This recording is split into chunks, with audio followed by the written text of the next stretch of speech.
Sa puntong ito, makakausap po natin sa linya ng telepono si Mylene Grace Gonzaga ng West Visayan State University sa Iloilo City.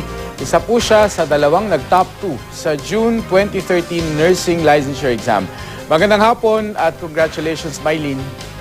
Magandang hapon po. Thank you. Thank you po. Kamusta? Nasa Cloud9 ka pa. Kailan mo nalaman balita?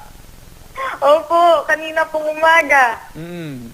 Okay, so congratulations at syempre medyo sigurado namang nasa top ka ng iyong klase at ng mga gumraduate. Pero medyo hindi naman sa sinisira ko mood mo, Mylene, pero di ba problemado maghanap ng trabaho ngayon ng mga nurse?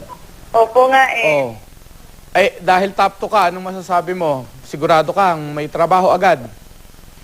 Hindi ko po alam, pero I'm positive po na marami pong mag-open na opportunities po sa mga bagong nurses ngayon.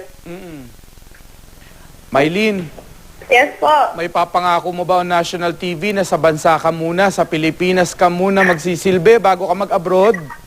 Opo, wala naman po akong plano ngayong lumabas. Oh, very good. Kasi ewan ko po, mag-aaral pa po siguro ako.